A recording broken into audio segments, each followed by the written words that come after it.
The exit codes of remembering. The thorny issue of spiritual bypassing has become an enormous bone of contention in our modern world. Yet the concept is not new, although the terminology is. This world has always encouraged and rewarded bypassing to ensure we collectively remain unhealed, busy seeking, elongating the striving and the struggling. Bypassing the spiritual inner journey has always been the primary expression, because no matter when in time you arrived, the rules morph and change all the time. But the objective remains the same, to remain in the desert of despair, lifetime after lifetime. We often deny this obvious truth, and we have dozens of spiritual explanations for why babies die, wars happen, and people suffer. So many people try to correct the world by using war, by using suffering, by mass extinction of various things. This is why millions of people have died in the 20th century alone, to bring in communism or any other ism. But the fact of the matter is, none of those things work because they are not the exit codes. The first explanation for this world declares that the world is a trap, often created by dark reptilian overlords, the greys or demons, or because somebody ate an apple. This idea can lead to anger and depression, which leads to more suffering and anger and despair. The second explanation is the world is an unknowable mystery, the Eastern idea of Leela, or the divine game of God. This too can become a trap because Eastern traditions claim we must incarnate over and over again. We can also tend to believe that God chuckles as we suffer, which is hardly a loving expression. The third explanation is that this world was just a simple exploration, an experiment to understand what it's like not to know yourself, not to know who and what you are, just for a giggle. Some say it was in order to return to full appreciation. Others declare that in the forgetting we simply lost the key or the exit code to return home. The bottom line is, you want to return home, your true eternal home, and you do, therefore, require to awaken via the exit code. This book and this discussion offers a synopsis of the exit code, not to teach you anything, because you already know this, but as a gentle reminder. What is offered here comes from the teachings and explanations given by the core teachings found within A Course in Miracles. A Course in Miracles is a channel book wherein Jesus corrects and expands on the Gospels. It was published in the mid-1970s and has an enormous effect on our world. The most startling statement that it makes is to declare that we very clearly that God did not make this world, we did. The world we experience was made by you, we, I, when we acted as extensions or proxy creators of God. Again, because we wanted to have this experience. We did so to make our own world, our own rules, which reinforces separate selves, separate and individual expressions, and every other kind of expression. In order to do this, though, we had to forget our divine inner self. We therefore had to sidestep the essential truth by walling it off. We did this via a false pseudo-self. Today we call this false self the ego. It's just a word. It's a false self and it's not real. It's like a diving suit that you might need to use to go into the great depths of the ocean. It's not you, but you need it while you're at the bottom of the ocean. But you quickly take it off when you rise to the surface. So it is with the ego. Yet we're very fond of our self-made ego and work very hard to maintain its dreamlike state. Yet ultimately it's a delusion or a misidentification. It is this that causes pain and suffering. It is an unconscious guilt that lies within because we know we're doing it to ourselves and we don't want to admit it. It's so much more fun to blame someone else, including reptilian overlords, particularly if they look scary, like reptilian overlords that live on the moon. And so it goes. The message with ACIM is to return to the garden, or it calls it the real world, by shifting or healing our perception from the dream of illusion and separate interests, egos, etc., and back to full remembering of our inner truth and our inner oneness. Right across the world, millions of people have read and studied ACIM and yet struggle to integrate the teachings. I've attended many gatherings, and very often the class degenerates into an ego fest. People argue, often with soft voices, over various points, interpretations, and intellectual perceptions. This comes from a general belief that if I only understood this stuff intellectually, I'd be returned to inner truth. That is not the code. That is not the exit code. The mind is not your ally. You have programmed it deliberately to remain disenfranchised from your true and eternal self. In other words, that particular map is not the exit code. Therefore, it will lead you round in circles in order to maintain the status quo. Many do indeed accept that this world is not real and that beyond this world is the world I want.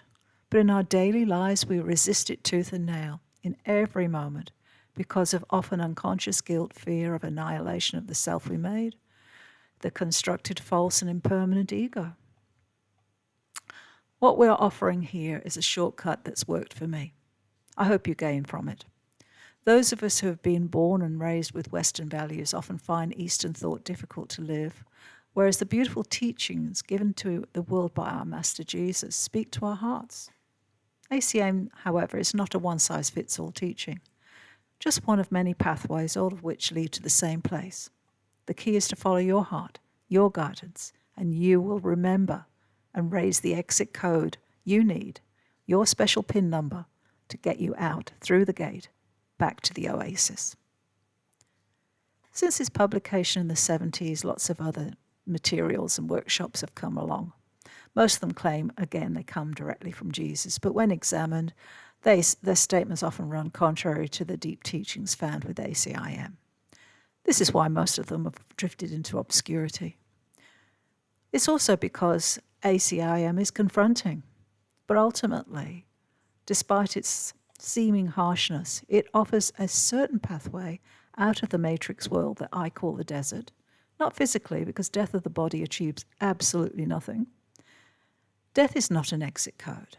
The exit code is a mental code, and it takes you immediately, whilst in your body, to the perpetual oasis of peace. What is written does not replace the careful study of ACIM if you feel attracted to it. But I urge you to follow the directive found in the course, which is to study it just like you would a university course. That's why it's called a course. You do not need a group or a conventional teacher. In fact, in most cases, that will actually hold you back. Too much arguing, discussing, and she goes and he said. ACM works as long as you follow the course directive. ACIM declares that it is a journey without distance, within your own insane mind, to return your thinking back to its organic inner blueprint of loving expression. Otherwise, this becomes the epitome of spiritual bypassing, which ensures you remain in the dry and dusty desert as you keep reading ACIM, but not living it. I'm sorry, you can't put it in a blender and make it into a smoothie. It won't work. You have to actually live it. The primary issue that trips most of us up, states ACIM, is one of authority. We do not like being told what to do, and so we rebel. It is natural for teenagers to do it, and I'm sure you've done it once or twice. However, when we're in our full conscious power, we can create magnificent worlds and galaxies and play in those constructed matrix for eons. The problem is that we have to forget our organic and complete truth to limit ourselves enough to step into the matrix of this limited world. We might have chuckled at the idea of forgetting our truth. After all, we know our PIN number or our exit code. We'll be fine. Suddenly, once we're here, it seems we've forgotten it all. We forget who we are. We don't know where we are. We might have a vague recollection of the exit code, but the PIN number keeps getting twisted around, and we now have forgotten and feel locked in to a terrible place. The exit code arrives in the memory the minute we drop the pattern of spiritual bypassing and get out of the way so the light can illuminate the exit code in your mind. Spiritual bypassing can be best described as the ballast or lead weights in our energetic light body, like sandbags is for a hot air balloon. That additional weight keeps the balloon in a low-level atmosphere. We have to toss the sandbags away rather than use gritted determination and effort to fly higher with the weight still strapped to our ankles. Most of us keep trying to do that. You do not need to learn how to fly. You just need to drop, literally, your resistance, your lead weights, to the flight energies within. The downward spiral of forgetting. Most of us would agree that today most, if not all, governments control and manipulate us. Perhaps the moon landing did not occur. Perhaps there was more than one gunman in the Kennedy assassination. We go back in history and we'll see evidence that it's been going on for a long, long time. The subterfuge is necessary. It's part of our constructed matrix to ensure we actively and collectively stay entrenched in this delusional, illusional world. We wanted it this way. We wanted to explore limitation just for fun. But the joke's on us, of course, always is. Today, we view and see authority as government control along with various institutions such as the police. In ancient times, up until about 100 years ago, the primary authority, at least in the West, was the religious institutions, with royal families coming a close second. Everything's changed today, but if we look back in history, the Pope was the only authority. Most Western people actually believe that the Pope could literally excommunicate a person, literally meaning they would go to hellfire at their demise. Of course, in medieval times and up until the 1800s even, most people lived very short lives, with most dying before reaching the age of 40. In addition, plagues, petty wars took a huge toll on the population, along with poor hygiene, terrible nutrition, etc. Therefore, the idea and belief that they, after all that suffering, would end up in hellfire was an incentive to obey, suffer, follow the Pope, and die young. The Pope had promised they'd end up in heaven with St. Peter, pearly gates, and so forth. So they were content with that story. During those times, people accepted the narrative and were far too absorbed in staying alive, avoiding plagues, getting enough to eat, to give genuine spiritual awakening much thought. There were exceptions, of course, those who left their villages and joined a nunnery to focus on prayer. But even there, the conditions did not encourage genuine spiritual practice. In most cases, they just obeyed authority. This has been the journey of Western civilization. The Age of Enlightenment arrived in the 1700s, and more people felt safe enough to ignore religious authority. The Catholic Church has made an effort to reform, mainly because too many people were leaving, yet the same fundamental problem continued. In modern times, many declare that they are spiritual now by embracing various New Age trends or going for healings. Yet the number of enlightened people has hardly risen at all. This is not because of new perspectives and deeper studying of ancient wisdom are bogus, but because of unconscious programming from old patterns that have not been cleared. Some of this condition has also been inherited via bloodline, societal, and cultural beliefs. When unconscious programming is not cleared, it continues to control the mind no matter how many times you meditate or take yet another certificate course, workshop, or seminar. This is the essence of spiritual bypassing. People bypass the highway, keep busy going round in circles looking for the next certificate. They bypass the highway to enlightenment without realizing it and truly believe they're on the main road home, but they're just going round in circles. This trap ensnares millions of people who believe they can work their way to ascension, or if you prefer, to heaven, and they continue going round in circles, studying this, that, and the other, and keeping very busy.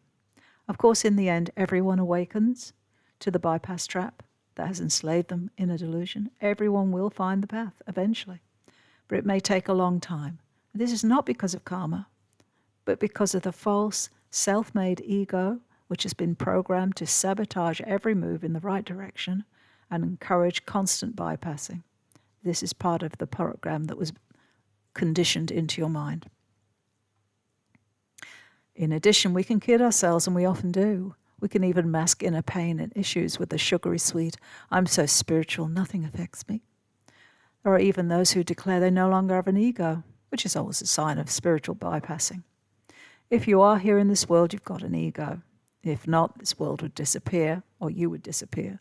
because the essential element of your appearance in the matrix, your ballast, is the ego.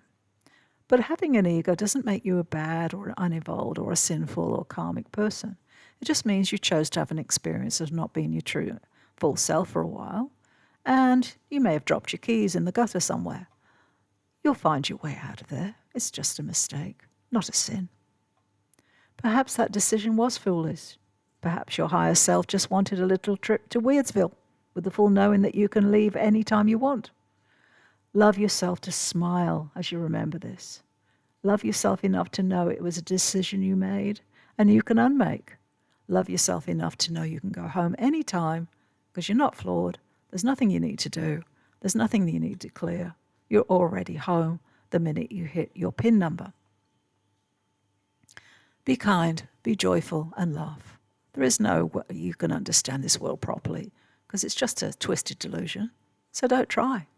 Instead, get to know you, your true you, your higher self, your true or divine eternal self, because that is the code. That is the only journey that will fulfill your heart and make you blissfully joyful. It is the knowing of this that is the exit code. The ancient from every tradition declare that this is a world of suffering. The Buddha said this profoundly in his teachings, and he used the word unsatisfying rather than suffering. But Jesus stated that we should be of good cheer because he'd overcome the world. In other words, he knew the exit code and he was about to share it with us all. He knew what he was. He knew that in that knowing he'd overcome the world. The teachings offered by these great masters never entailed lengthy study, purchasing special objects, collecting crystals. In all cases, it was a solitary, quiet journey of releasing error via alignment with the true self, what Jesus called the Holy Spirit.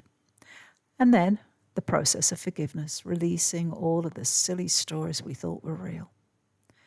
The ego that you think you are was not made by the divine. It is a mind program you made to sharply focus your desire on forgetting.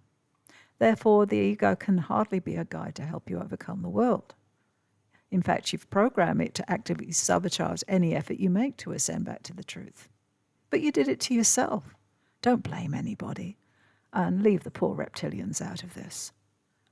But don't fall into guilt or despair either. Chuckle at your silly choice and know you can literally change and heal your mind. The trap of this world is sticky, though. It's not always easy to see, let alone overcome. But you made it so you can dissolve it. You already have that strong spiritual connection.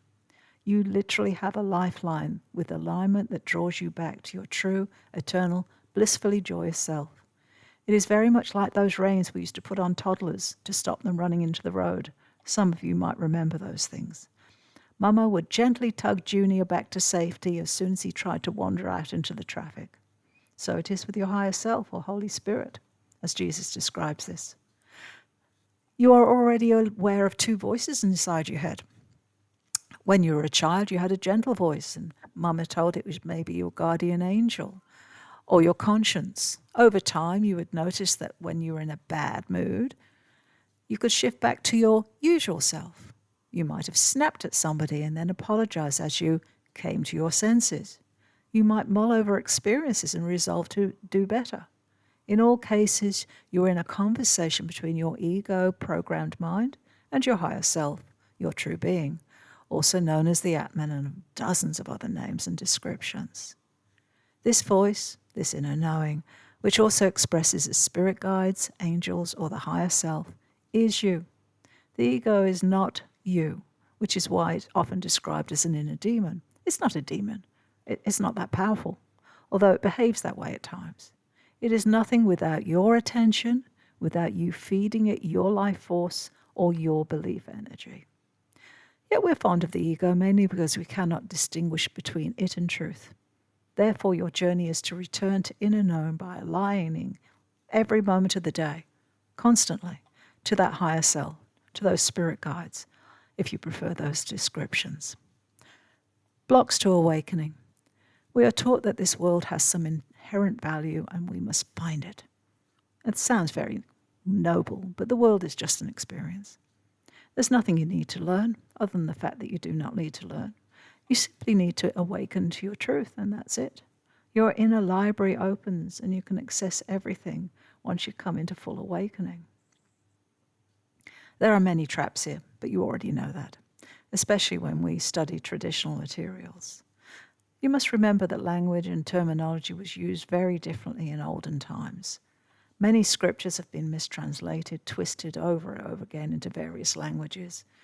And some scribes didn't really know what the heck they were doing. It was accidental. Most of them didn't realize that. But the truth has been hijacked and distorted into many different weird concepts. And so it's easy to get off track. In most cases, the spiritual ego has got hold of the powerful information, twisted it all up, just to make sure you felt really, really guilty. Most people, for instance, believe that Tai Chi is an exercise, when in fact it's a deep Vedanta-style wisdom. I'm sure you get the picture.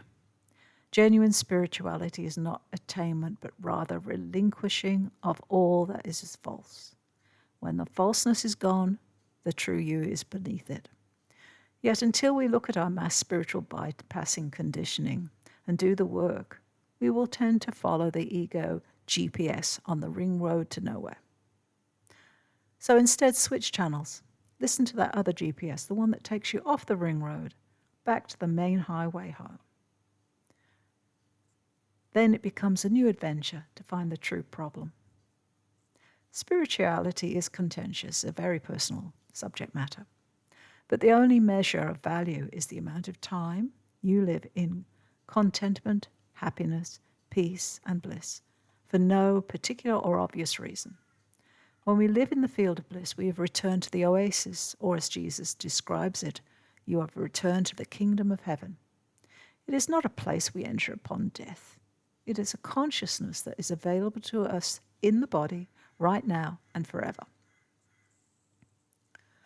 Most of us were taught that God is outside of the self, but yet God is the warm love energy within. When we separate ourselves intellectually or mentally from our truth, from our inner God, we're thinking with the ego construct, and of course we're going to feel separated. It can't really be so, it's not possible, but we'll feel that way. In order to find happiness in this separated feeling state, most of us follow the ego happiness template. This template includes ideals such as getting a wonderful soulmate, a better career, a new car. This is why the most popular workshop is the famous vision board, where you can manifest anything that will make you happy. New car, new house, new everything. It's not any of these things are a problem, or manifesting and this or that. But when it comes from the ego, and therefore the template of I'm not worthy, this inner darkness will ensure your manifestations are tainted by the ego trap, a kind of bait and switch, to ensure you remain disconnected from truth. This is the hidden agenda. It's an endless loop of perpetual misery that only leads to more unhappiness. Because it's come from the ego, it can never be anything other than darkness. The belief in any kind of struggle, battle, or even mild stress between the good and the evil is the core belief control drama of all religious indoctrination. In fact, it's often the reason some religions or cults formed in the first place. All old-time religions are waging war against something, usually awful. And they're looking always for people to join their ranks. You have to ask yourself why they're so avid. The good guys versus the bad guys is the usual theme. This endless repeating loop keeps the incarnation cycle going over and over, along with all the misery. But it's not new. In fact, it's as old as time. It is the essence of the matrix that is this world. Instead, align with guidance and ask to be shown your earth pathway that will support your spiritual waking. ACM is one Western pathway, but there are many others that lead to exactly the same goal. And the Course doesn't say it's the only pathway, it makes it very clear. Other pathways may include the mystical pathway of Sufism, which is the deeper wisdom of Islam. There are similar mystery schools in Judaism. In the Christian mystical tradition, the expression is called Gnosticism. This was vehemently attacked by conventional Christianity in the 12th century and pushed underground. Gnosticism means to know, or to express that known by living in the truth. And so, of course, the church had to destroy that. They wanted people reliant on the Pope. Eastern religions also have their darker aspects. In this case, the big stick hanging over your head is not hellfire, but a constant wheel of reincarnation. While many people enjoy speculating on their past lifetimes, which are always as royalty, or often Queen Nefertiti sailing along the Nile in a barge, they forget that most people in this world live lives of toil, suffering, and despair. Millions die in horrible ways even today, through war, disease, natural disasters. It's always been the way of this world. So why would you want to keep coming back to that? As the chances are you're probably going to die in some miserable famine waged place in some dark corner of the planet. Why would you want that?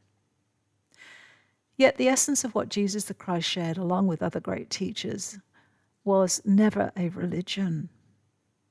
He shared the exit codes, the pathway out of the desert of forgetting to the oasis of awakened consciousness. Jesus describes the oasis as heaven, but he didn't mean this after you die world. He indicated a blissful heavenly consciousness that can be entered right now. This world is a desert, but it is not left by replacing that old-time religion with spiritual materialism, such as a litany of crystals, angel numbers, and New Age jargon. Instead, it's entered by guidance.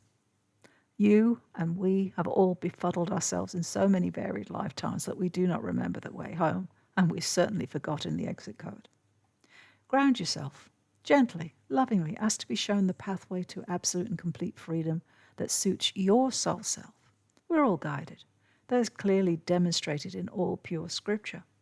Allow your inner guidance to awaken within, because that is the compass that's always accurate and that will gently lead you across the dry and dusty desert to the oasis of peace. The trap. The program keeps you in the desert. Western mind program begins shortly after birth. Children are taught to identify with a set of ideals that are, if you examine them, a barrier against what comes organically and naturally. It is basically a generic be good and you go to heaven to be with Nana, or if you're bad, you go to hell to be burned forever. I'm not sure if Nana goes there with you. It might happen. Today we have the concept snaffled from the East, the idea of karma. The term karma originally means just action. It's a concept birthed in the East, but now embraced in Western culture and often distorted and twisted. The law of karma decrees that we must all work hard back to divinity. Because this law is so complex and every action creates more karma, it becomes a never-ending sequence. According to this law, we reincarnate lifetime after lifetime to work off, balance, or heal karma. Many teachers decree there are literally thousands, if not millions, of lifetimes required to complete the journey. In addition, if you've been particularly naughty, you may go backwards and incarnate as an animal or even a bug or a worm. It gets worse, but I'm sure you see the pattern. This expression appears to answer the question of why we struggle and why babies die. It seems to offer an answer to all our problems, especially our psychological need for justice. But it's just another overly complex control drama. If you believe it, embrace its dark and sticky sweetness, you will perpetuate the great lie that you are not worthy of love, life, and heaven, and thus block your pathway. Karma is just another tool of fear and control, or our understanding of karma, to keep you from uncovering the inner jewel of you. The next issue is rivalry. This is the perception of other people as competition and even adversaries rather than as brother and sister. One of our most favoured stories is Cinderella. You will recall she has two ugly sisters who are so jealous of her beauty that they act maliciously. They are inspired to do this because they're seeking the happily ever after delusion with the prince, and Cinderella is the competition. This tale remains the primary feminine template of indoctrination. Prince Charming, the one who rescues poor Cinderella, who's wearing those incredibly uncomfortable, slippery glass slippers, is of course the masculine template. The hidden goal is to ensure the huge majority of people seek the Cinderella delusion and are therefore lonely, separated and lost, running on the hamster wheel chasing that darn romance or wealth enticement. Many live painful lives of guilt, feeling abandoned and unworthy in a cruel world. If they're lucky, they might get romantic love, a well-paying job, a holiday, but most do not. When the dream fails, as it was designed to do, The final carrot on the stick that they dangle in front of you is the reward later, much later, the attraction of death and a whole new religion. This scenario is quite the draw card. Millions of people today cheerfully live in misery, discomfort, knowing that this wonderful reward will manifest the minute they kick the bucket. Then they'll automatically go to heaven where all suffering ends. Today, this new religion has arisen from a twisted concoction of traditional myths. It's very, very popular because it weaves old myths, which we kind of know about heaven and hell and so forth, with new myths into a whole new fabric of delusion. The current myth is that upon death, the soul goes to heaven. There's no judgment anymore. We don't like that word. And there we live forever and ever with deceased relatives such as grandmother, grandfather, and many others. The new church or temple has become the psychic medium who declares without any evidence whatsoever that they have messages from the deceased loved ones. This is very popular, yet it's yet another control drama delusion that cements the ego in place and ensures that you live in a deluded misery and struggle life. Unable, but you can look forward to rewards in heaven with Nana sitting on the cloud, knitting all day.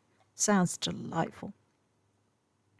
I've witnessed so many absolutely horrendous abuses from such so-called mediums declaring, for instance, that a certain person should sell everything and move to the bush and be self-sufficient because a tsunami or another disaster is about to happen. Long ago, in the late 1990s, everybody was really into the whole new century changing, and so everything was going to change. And as you know, it didn't. But many dropped out and moved to the bush.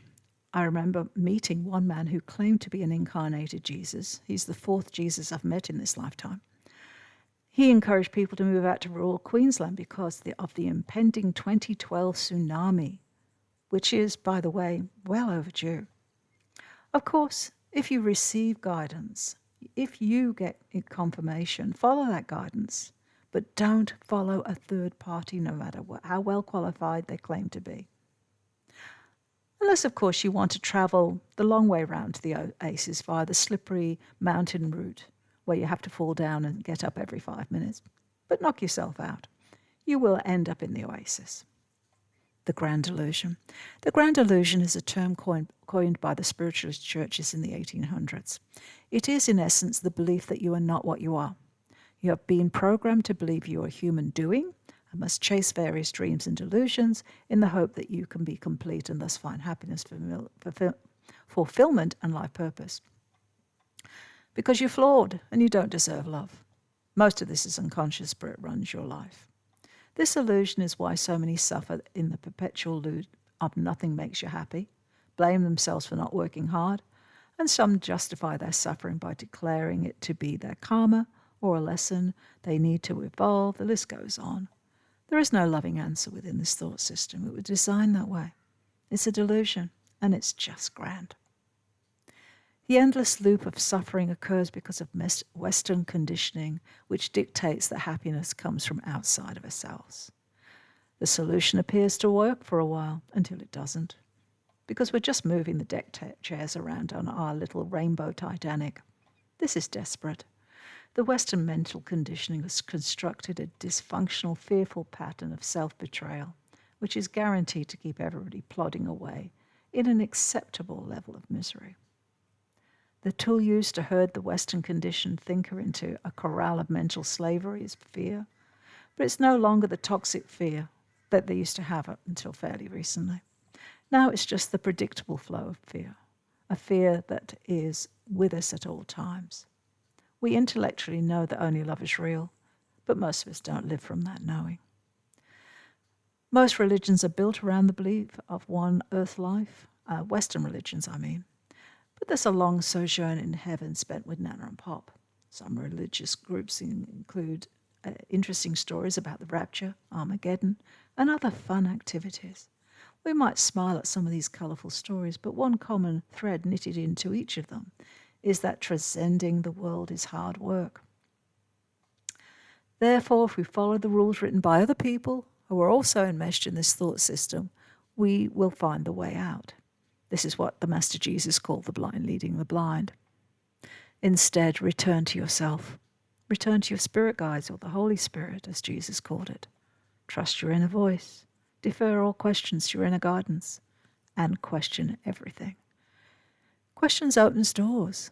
Get into a conversation not out loud in the supermarket, but inwardly with your innate divine self, not some portly old bloke in a frock. You have all your answers. You do not walk this world alone, and you never have. At your side, in every moment, are your personal team.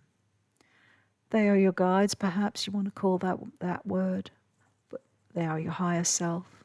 But their goal is only to take you towards unification with your truth. This is the true GPS that guides you across the dry and dusty desert to the sweet oasis of peace.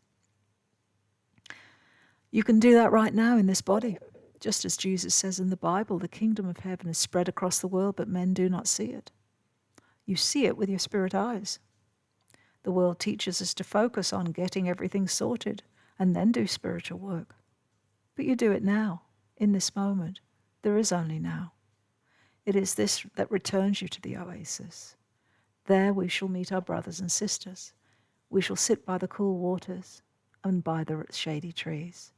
We sit in the oasis of remembering. We know there are many pathways across the desert of forgetting, but they all lead to the oasis. You must find the one that resonates with your heart. One of the most powerful and supportive ways is the shamanic journey work, which I practice and have for many years and recommend. I cover these practices in other blogs and recordings offered for paid subscribers. This is deep work. It requires dedication, but it speeds up the journey so quickly because it recalibrates the mind, allowing you to focus on remaining in constant presence, awareness, and alignment. Of course, you'll slip in and out, but you know how to get back there. These materials are available for paid subscribers, and I've already uploaded one recording of a shamanic journey. There will be more. There'll be more words as well if you need them. Because words are pointers. Your aligned inner action manifests the truth of your inner being. It does require focus. It does require attention. But it is the exit code. Blessed be.